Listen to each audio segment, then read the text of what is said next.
नमस्कार दोस्तों, कैसे हैं आप सब। स्वागत है आप सभी का आपके अपने YouTube चैनल पर। दोस्तों, आपको बताना चाहेंगे कि हनुमानगढ़ी भगवान राम के परम भक्त श्री हनुमान का मंदिर है, जो कि काफ़ी प्रसिद्ध है। माना जाता है कि अयोध्या में आने से पहले हनुमानगढ़ी में विराजमान हनुमान जी के दर्शन करने चाहिए, क्योंकि राम जी ने जब हनुमान जी को ये मंदिर दिया था तब उन्होंने कहा था कि जब भी कोई भक्त अयोध्या आएंगे तो वो सबसे पहले हनुमान जी के दर्शन करेंगे। इस बात का वर्णन हमारे अर्थवेद में है। ऐसे में दोस्तों, यूपी के अयोध्या को राम नगरी भी कहा जाता है, जहां पर राम लाला का भव्य राम मंदिर तैयार किया जा रहा है।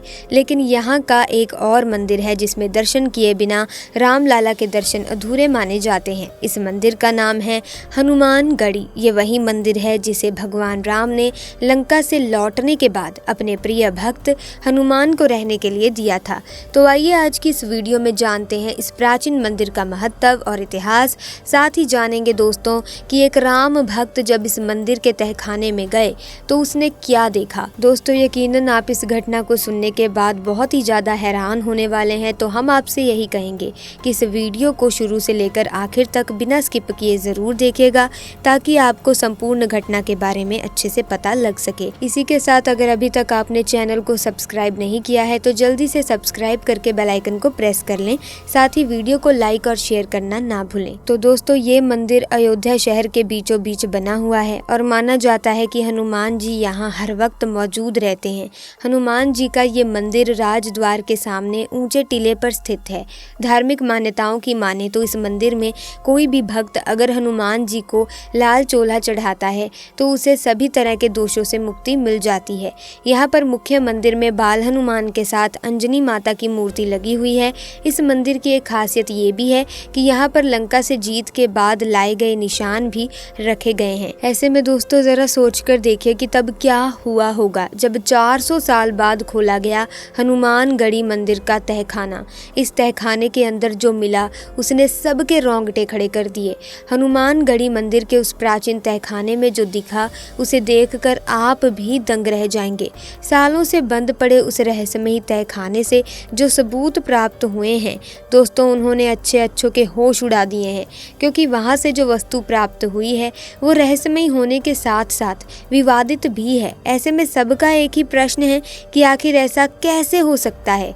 वास्तव में हनुमानगढ़ी मंदिर के उस पुराने तहखाने से मिली वो वस्तु एक मुसलमान के हनुमान भक्त होने का सबूत दे रही है। ऐसे में लोगों का हैरान होना कुछ गलत नहीं है। तो आखिर क्या है मुसलमान हनुमान भक्त की कहानी, क्या है हनुमानगढ़ी मंदिर के उस रहस्यमयी तहखाने का सच।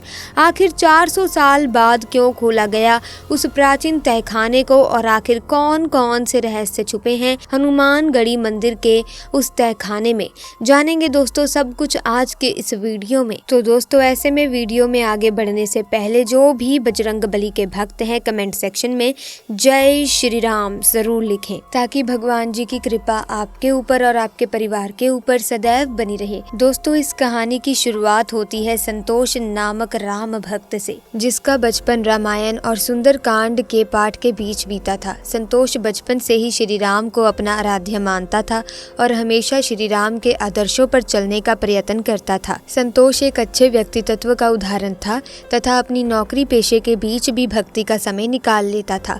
ऐसे ही एक दिन संतोष राम मंदिर निर्माण कार्य देखने अयोध्या पहुंचा, जहां उसने सड़कों से लेकर राम जन्मभूमि तक के दर्शन किए। ये देख संतोष का मन बड़ा प्रसन्न हुआ, क्योंकि बड़ी जल्दी राम जी का मंदिर बनने वाला था।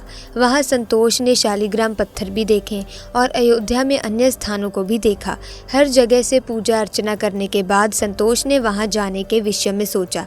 तभी एक पंडित जी ने संतोष को बताया कि भले ही उसने श्री राम और उनकी जन्म स्थल के दर्शन कर लिए हैं, लेकिन जब तक वो हनुमानगढ़ी मंदिर के बाल हनुमान के दर्शन नहीं कर लेता उसे उसका शुभ फल नहीं मिलेगा, क्योंकि हनुमान जी राम जी के प्रिय भक्त हैं और वे अपने भक्तों से तब तक प्रसन्न नहीं होते जब तक कि वे हनुमान जी के दर्शन नहीं कर लेते। रामायण में भी इस घटना का जिक्र मिलता है। ऐसा माना जाता है कि हनुमानगढ़ी वही मंदिर है जिसे भगवान राम ने लंका से लौटने के बाद अपने प्रिय भक्त हनुमान को रहने के लिए दिया था। ऐसी मान्यता है कि हनुमानगढ़ी के बाल हनुमान के दर्शन के बिना राम जी के दर्शन अधूरे ही रहते हैं।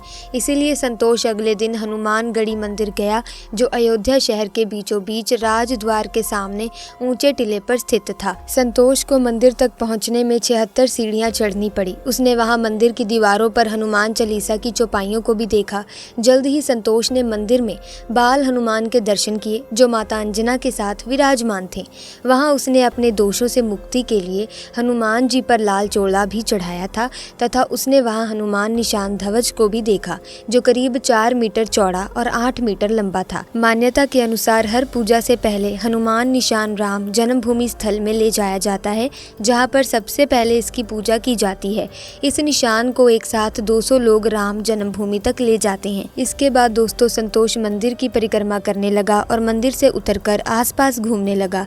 तभी उसकी दृष्टि एक बंद कमरे पर पड़ी, जिसके दरवाजे बहुत पुराने लग रहे थे, क्योंकि वो कमरा मंदिर से सटा हुआ था। इसीलिए संतोष ने उसे मंदिर का हिस्सा समझा और उसके दरवाजों को खोल दिया। संतोष उसके अंदर गया और उसने वहां जो देखा उसने सबको हिलाकर रख दिया। वास्तव में ये कमरा कोई साधारण कमरा नहीं था, बल्कि हनुमानगढ़ी मंदिर का वो बंद तहखाना था जो तकरीबन 400 साल से अधिक पुराना था। संतोष को उस कमरे में धूल मिट्टी और कुछ पुरानी वस्तुओं के अलावा कुछ नहीं मिला। संतोष की नज़र वहां पड़े एक तांबे के धातु पर पड़ी। संतोष ने बड़ी उत्सुकता के साथ उसे उठाया।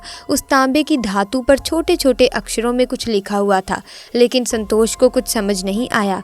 तभी उस कमरे में मंदिर के कुछ कार्यकर्ता आए और उन्होंने संतोष को बाहर निकलने को कहा। संतोष उस ताम्र पत्र को अंदर कमरे में रखकर बाहर तो आ गया, लेकिन उसके मन में उस ताम्र पत्र को समझने की जिज्ञासा बढ़ती चली जा रही थी। अपने मन के हलचल को शांत करने के लिए उसने अपने प्रश्न को मंदिर के पुजारी के साथ साझा किया। इसके बाद पुजारी ने जो कहानी सुनाई उसे सुनकर आप भी यकीन नहीं करेंगे। वास्तव में जब उस क्षेत्र में मुस्लिमों का शासन हुआ करता था, तब एक नवाब हनुमानगढ़ी के हनुमान जी का भक्त बन गया था। वास्तव में दोस्तों नवाब के बेटे को एक गंभीर बीमारी हो गई थी, जो किसी भी उपचार से ठीक नहीं हुई। चिकित्सा सुविधाएं उस दौरा में इतनी ज़्यादा नहीं हुआ करती थी। वैद्य और डॉक्टरों ने जब हाथ टेक दिए, तब अंतिम विकल्प के रूप में सुल्तान ने थक हार कर आजन्य के चरणों में अपना माथा रख दिया। उसने हनुमान से विनती की कि किसी भी तरह मेरे पुत्र को बचा लें, और अंत में हनुमान जी ने उसे ठीक कर दिया। इसी घटना के बाद नवाब की हनुमान जी के प्रति आस्था बढ़ गई। उसने न सिर्फ मंदिर को दान दिया, बल्कि मंदिर का जीर्णोद्वार भी करवाया। उसी नवाब ने यहाँ उस तांबे के ताम्र पत्र को लिखवाया था, जिसमें इस बात का वर्णन किया गया था कि आने वाले समय में इस मंदिर से किसी भी तरह का टैक्स ना लिया जाए। ये कहानी सुनकर वो चकित हो उठा। मुस्लिम शासक हनुमान भक्त कैसे हो सकता है? लेकिन हनुमान जी की भक्ति में सब कुछ संभव है। पुजारी ने संतोष को आगे बताया कि एक समय पर कुछ मुस्लिम आक्रांता ने इस मंदिर पर हमला कर दिया। तब यहाँ के साधुओं ने उनको हराकर इस मंदिर की सुरक्षा की थी। हनुमानगढ़ी मंदिर का हनुमान निशान ध्वज उसी विजय का संकेत देता है। उसी पवित्र ध्वज को आज भी विशेष अवसर पर बाहर निकाला जाता है। ये सुनकर संतोष तो दंग रह गया, क्योंकि वो आज तक हनुमान जी के इस चमत्कारी और ऐतिहासिक मंदिर से अनजान था। तो दोस्तों आपको ये घटना कैसी लगी हमें कमेंट सेक्शन में जरूर बताना। साथ ही इस वीडियो को लाइक करें, शेयर करें और चैनल को सब्सक्राइब करके बेल आइकन को प्रेस करें, ताकि आने वाली नई वीडियोस की अपडेट आपको मिलती रहे। आपका बहुत बहुत धन्यवाद।